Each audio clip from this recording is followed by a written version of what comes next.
Mikwano gyange abaagalwa, nkomyewo nate nga bwe nasuubiza wiiki ewedde. Nabasuubiza nti nja kukomawo. Era nzikiriza Katonda nti buli wiiki nja kubeeranga naawe. Ate nange nsaba obeerenga nange. Nga tuwulira bigambo bino eby'omuwendo Mukama waffe bye yayogera. Era ebyaleeta Mukama waffe ku nsi. Mujjukire ng'amannya agange nze Catherine Mitala, ndi mukyala mubuulizi. Kati waliwo ebigambo era bye njagala twongere tusome.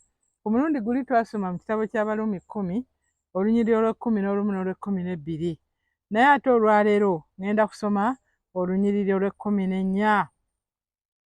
Lugamba nti kubanga buli alikoowoola erinnya lya Mukama alirokoka. Olwo lwa 13, olw'14 lugamba naye balikoowoola batya gwe batannakkiriza? Era balikkiriza batya gwe batannawulirako? Era baliwulira batya awatali ababuulira? Bannange, ekigambo kigambye ti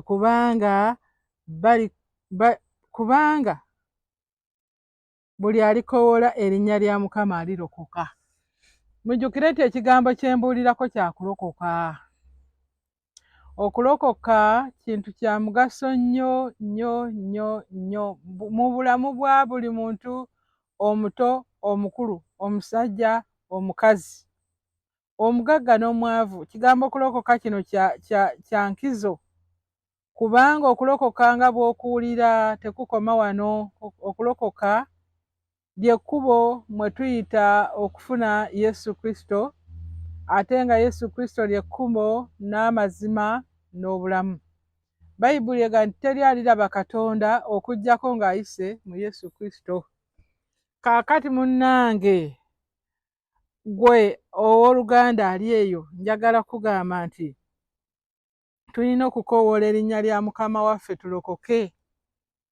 Luli twasomye olw'10 lwagambye nti kubanga omuntu akkiriza n'omutima gwe okuweebwa obutuukirivu era ayatula n'akamwa ke okulokoka. Kati wano batugambye ti kubanga buli alikoowoola erinnya lya Mukama alirokoka. Tulikoowoola nga tumweyanjulira nti twagala okutulokola.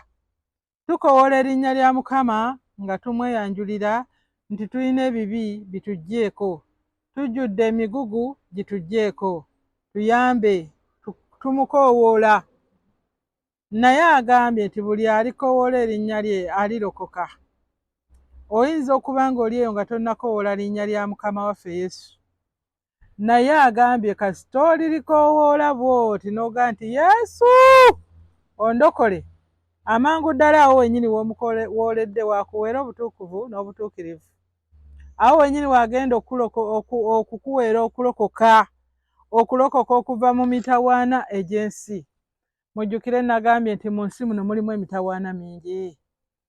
Omulabe Setaani oluzaalibwa be ye agenda okugwa mu lubuto nga yakwesunga dda okuleetera emitawaana emiyitirivu, okukutikka emigugu emizito, okukutikka agakoligoge agazito agalemesa agakooya. Naye nga ate tetulina walala wa kuwammantira, kubanga ensi eno yamuweebwa. Naye Yesu yagamba nti naye buli alikoowoola erinnya lyange. Okuggyako nga weetegedde nti weetaaga Yesu, okuggyako nga weetegedde nti okooye ozitoowereddwa, tosobola kukoowoola linnya lya Mukama waffe Yesu. Setaani ayinza okuba nga emigugu gyakutaddeko nga bambi olowooza tewali kiddukiro, naye kiddukiro weekiri. Yesu Kristo yajja mu nsi eno emyaka mingi egiyise ng'ekyamuleetera kulokola ggwe nange, tuwone ebikoligo, tuwone emigugu, tuwone Setaani oyo, tuwone okutuntuzibwa. Tumala kumukoowoola ye takweka akaati kako nga Setaani. Munjukire nabagambye ye Setaani oluzaalibwa be ppa n'akweka akaati kako, n'atandika okutuma guno na guli gw'osiimye ne gw'otosiimye ojja kugukola lwa mpaka. Abantu abagenda mu masabo bambi baba tebasiimye genda kuwaayo bintu byabwe. Abantu abakola ebyambyone abatasiimye kutta muntu munne naye agenda atya. Abasaddaaka abaana ba bannaabwe agenda atya muli ng'awulira entiisa. Naye nga Setaani amugambye olwaleero oteekwa okumutta olwaleero oteeka okugenda mu ssabo, olwaleero oteeka okukwata omukazi oyo, olwaleero oteeka okuloga, olwaleero oteeka omuvuma, olwaleero oteeka okumukola kino na kino na kiri, ebibi ebiyitiridde. Bantu bangi baka tugambe tubikola tetwagala kubanga muli tulinamu ekifaananyi kya Katonda. Tetwandyagadde kukola bannaffe bubi, naye tulina omukozesa, tulina atuntuza, atakoowa. Leero yagambye kutta guuni enkya ajja kutuma mulala. Luli yagambye okusaddaaka mwana muwala enkya ajja kutuma mulenzi. Kati yabivaako bino eby'okusaddaaka embuzi n'endiga. Kati asaddaaka bantu ate akozesa bantu okusaddaaka bannaabwe. Owulira? Naye agambye nti naye buli alikoowoola erinnya lya Mukama alirokoka. Weetaaga okulokoka munnange.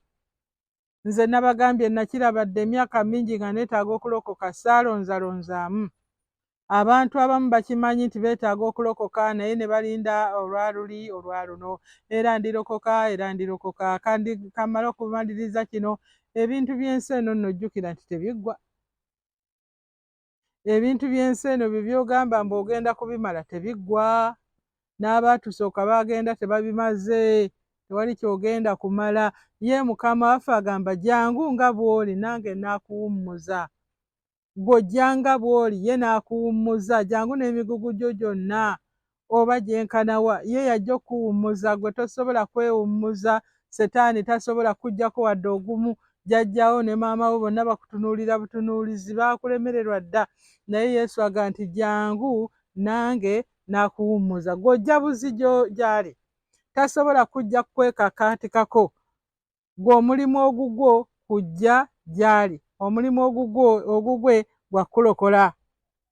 Abuuza wano mu 14 nti naye balikoowa batya gwe batannakkiriza? Abantu bangi baagala okusaba erinnya lya Mukama waffe Yesu, naye munnange anaakuwulira nga tonnamukkiriza, nga tonnamukoowoola.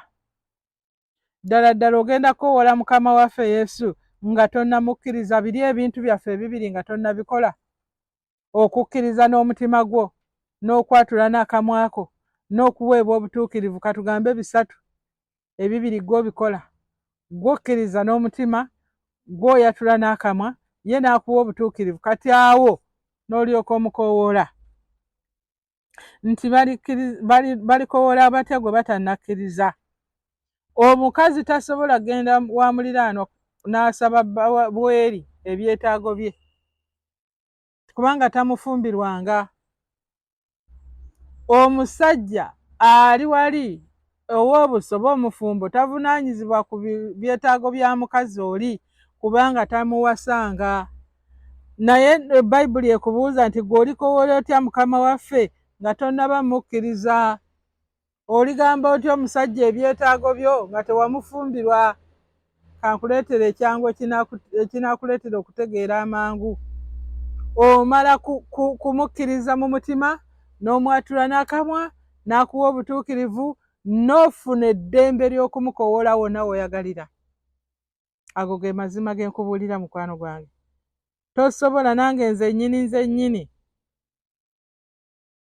era singa mbadde musajja oba kale ndi mukazi, sisobola kusasula musaala mu muntu atankoledde mirimu.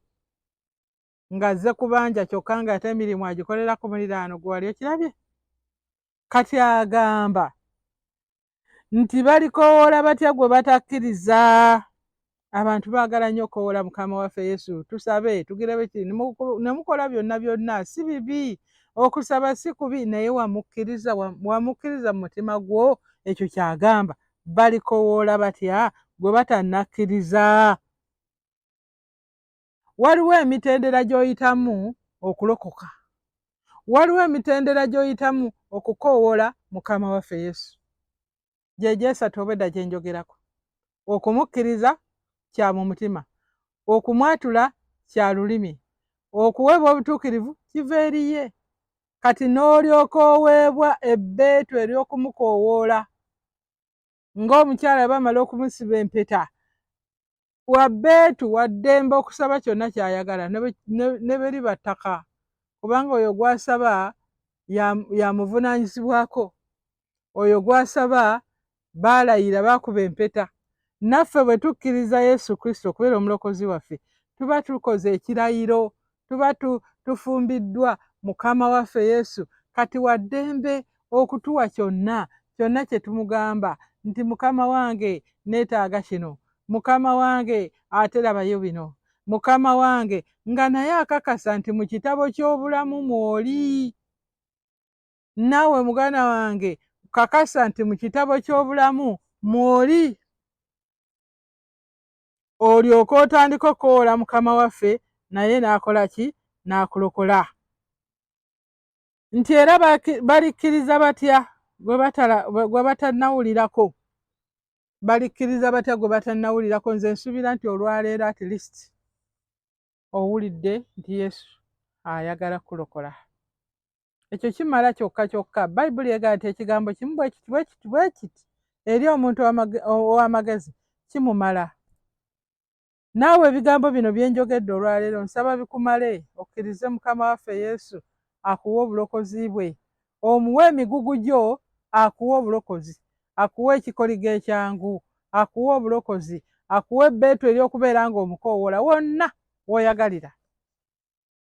Teri musajja wasa mukazi naye ng'amukkirizaako okumusaba ebyetaago mu mwaka omulundi gumu, oba okumusabako ebimu abeeko omusajja omulala agenda abimukolereko. Nedda, bagenda okkuba empeta agamba ebyange byonna mbikuwa naawe noono n'agamba nange mbikuwa.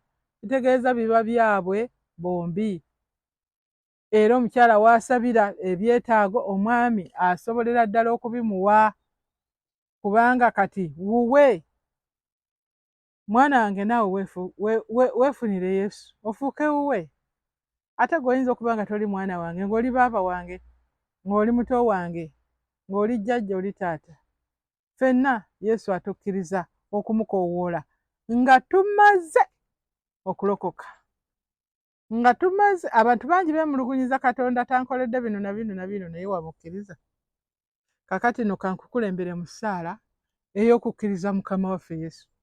Gamba nti ayi Kitange, ayi Katonda, Kitaawe wa Mukama waffe Yesu, olunaku luno olwaleero nkukkiriza oyingire mu bulamu bwange.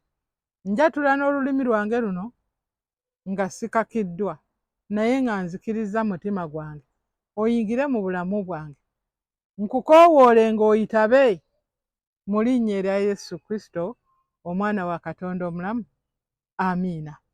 Omaze, kiwedde. Okulokoka teriyo mikolo mirala gikukolebwako nti oba bakunaaze bakwambule. Nedda, ekyo ky'okoze olwaleero kiringanga kyakusaaga naye kitegeeza bingi nnyo. Weebale nnyo, weebalire ddala okwatula Yesu Kristo okubeera mulokozi wo. Mbadde nsaba era nsaba tuddeŋŋane wiiki ejja. Bye.